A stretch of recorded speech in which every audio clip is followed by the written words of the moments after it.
परमेश्वर ने उसे दिया। हालेलुया।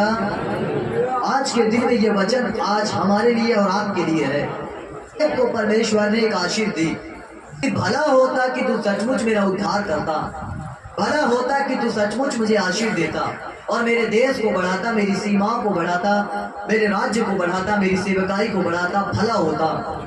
और जैसी वो प्रार्थनाएं कर रहा था, कल जब मेरा बैनर मुझे मिला तो पहले तो मेरे मन में बहुत से विचार आए, बहुत से सवाल आए, लेकिन जब मैं प्रार्थना किया और मेरे को परमेश्वर ने वचन के द्वारा ये वचन दिया और मेरे प्रियो जब इसे पढ़ते हैं यावेस जो है यहाँ पर लिखा उसके बारे में, और ये बात जब हम समझते हैं कि यावेस ने परमेश्वर ने प्रार्थना करी, यावेस ने कहा कि परमेश्वर भला होता कि तू मुझे आशीष देता, भला होता कि तू मेरे देश को बढ़ाता, भला होता कि तू मेरे राज्य को बढ़ाता, तू मुझे सेवकाई को बढ़ाता, मुझे ब्लेस करता। ऐसा इसने प्रार्थना किया और जब इसने ऐसी प्रार्थना करी तो मेरे प्रियो नीचे ही लिखा कि परमेश्वर ने उसकी सुनी और उसके देश को और उसे बढ़ा दिया। हालेलुया।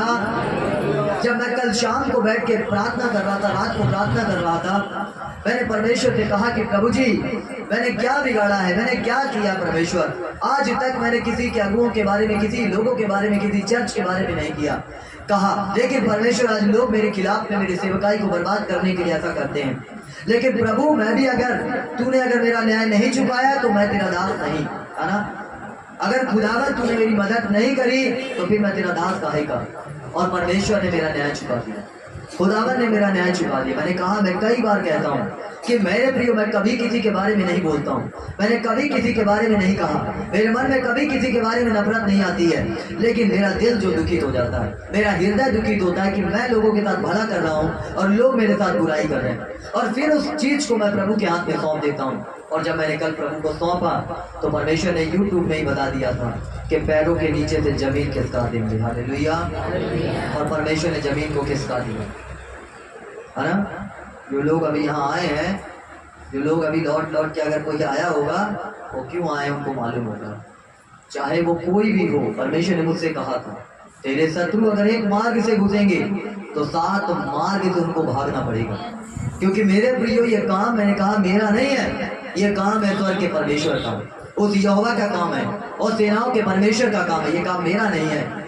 मैं अपना क्रेन ऑपरेटर था, मैं बैठा हुआ था, लेकिन परमेश्वर ने मुझे काम नहीं करने दिया। खुदा ने बोला ये तेरा काम नहीं है जो ये तू काम कर रहा है, इस काम को छोड़, तेरा काम कुछ और है, वो कर। मैंने बोला प्रभु मेरा काम क्या है मुझे बता, परमेश्वर मेरा काम क्या मुझे बता। परमेश्वर ने बोला तेरा काम है कि तू लोगों को उद्धार दिलाए, तेरा काम है कि तू लोगों को बचाए। और वो समय है 2015 और आज का टाइम है कि मेरे प्रियो मैं बस लोगों को उद्धार के बारे में प्रचार कर रहा हूँ। हालेलुया।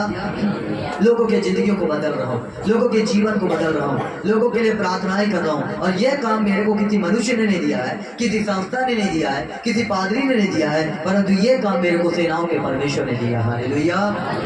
और जब उसने मुझे ये काम दिया है तो वो मेरी सुरक्षा भी करना चाहता है ना। हम मनुष्य हैं, लोग हमें डराते हैं, धमकाते हैं, भय उत्पन्न कराते हैं, और मैं कई समय तक सोचता रहता हूँ मैं कभी भी किसी के बातों में नहीं आता, मैं सोचता हूँ और सोचते मैं यहाँ तक सोचने लग जाता हूँ कि प्रभु आपने कहा मत डर क्योंकि मैं तेरे संग हूं, इधर उधर मत था क्योंकि मैं तेरा। और जब मैंने इधर उधर नहीं ताका, मैंने अपना दिल और दिमाग कॉन्सेंट्रेट सिर्फ और सिर्फ यीशु मसीह की ओर लगाया, अपने ध्यान को यीशु मसीह की ओर लगाया, तो यीशु मसीह ने भी कल शाम को मेरा ध्यान इस यावेस के ऊपर लगा दिया कि देख यावेस कौन है, पता यावेस कौन है, मालूम है यावेस कौन है? यहूदा के वंश में से। यहूदा कौन है? कौन है यहूदा? यहूदा लिया का चौथा बेटा है। कौन है? चौथा बेटा है। और लिया किसकी पत्नी है? किसकी पत्नी है? लिया किसकी पत्नी है? याकूब की पत्नी है। याकूब किसका बेटा है?